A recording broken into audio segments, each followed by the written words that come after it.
최근 중국 공산당이 고구려 및 백제가 자신들의 역사라고 주장하는 것을 넘어 김치와 한복까지 자신들의 문화라고 주장하고 나섰다. 중국 공산당은 제1도련선과 제2도련선에 한국과 일본을 포함시키고 있는데 이제 우리 민족 고유의 문화까지 약탈하겠다고 하니 한반도 영토에 대한 무력 침공이 조만간 가시화될 것으로 예상된다.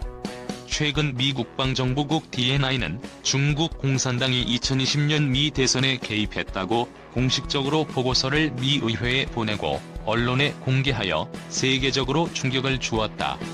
중국 공산당의 세계 정복 야욕이 한반도와 일본을 넘어 미국까지 상륙한 것이다. 그뿐만 아니라 조선족이라 불리는 우리 동포들에게 학교에서 한글과 한민족 문화를 가르치지 못하게 하고 있다. 이제 마지막으로 남은 것은 한반도에 대한 무력 침공이다.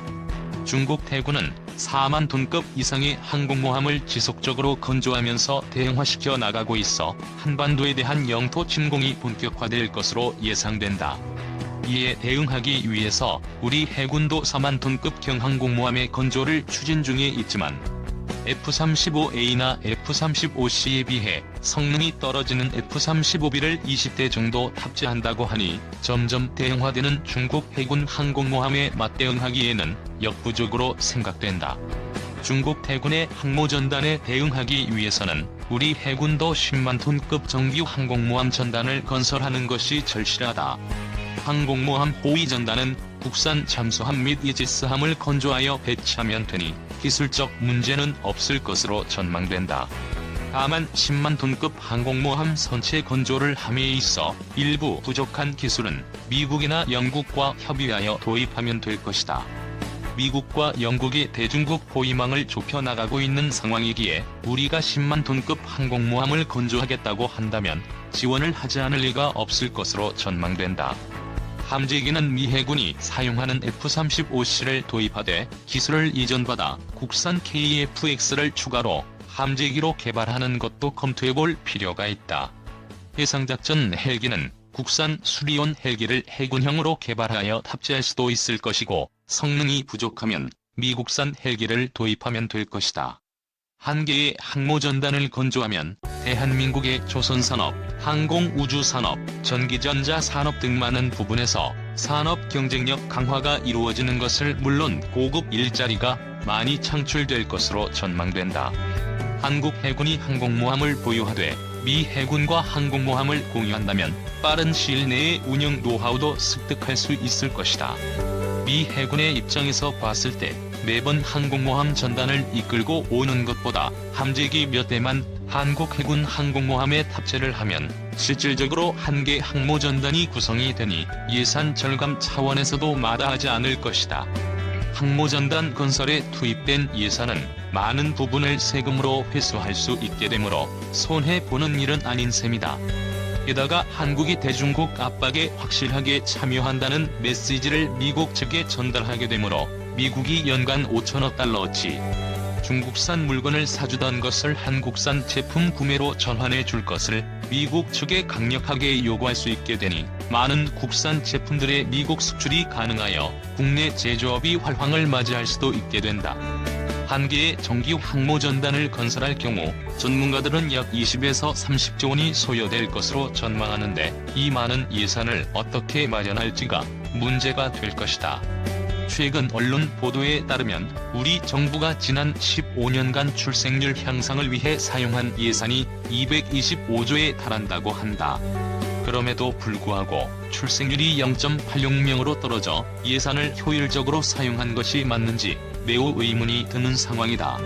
2020년 11월 5일 국회 예결위에서 여성가족부 장관이 서울 및 부산시장 보궐선거를 두고 국민 전체가 성인지 감수성을 집단학습할 기회라고 말해 여성가족부 폐지에 힘이 실리고 있다. 여성가족부의 영문 명칭은 Ministry of Gender Equality and Family로 우리말로 번역하면 성평등가족부가 된다. 국문 명칭이 여성가족부임에도 불구하고 여성을 나타나는 우먼을 사용하지 않고 성소수자라 불리는 동성애자를 포함하는 단어인 젠더를 사용하고 있는데 우리 헌법 제36조 1항에서 양성평등을 강조하고 있기에 제3의 성에 대한 정책을 위반하는 여성가족부는 반헌법적 기관이 되는 것이다. 여성예산 연간 36조 원 사용하고도 출산율 0.86명 시급한 국가안보에 투자해야 2020년 여성가족부의 예산은 1조 1264억 원이었으나 업무 성과가 미미하기에 예산 절감 차원에서 여성인권 보호 및 청소년 안전망 관련 업무는 경찰로 이관하고 가족 돌봄 업무는 보건복지부로 이관하는 방안도 고려해볼 필요가 있다. 문재인 정부는 2021년 성인지 예산으로 34조 9,311억 원을 책정하였다. 2021년 국방 예산이 52조 8,401억 원이라는 점을 감안할 때 국민의 혈세로 어렵게 만들어진 예산이 시급한 국가안보 문제 해결에 최우선적으로 투입되는 것이 아니라 여성의 권익 향상 명목을 위해서 편성된다는 것은 위험한 일이라고 아니 할 수 없다. 나라가 무너지면 가장 큰 피해를 받는 집단이 여성이기에 이러한 예산을 최우선적으로 시급한 국방비로 돌려서 사용하는 것은 결과적으로 여성 권익을 위한 정책으로도 볼 수 있을 것이다.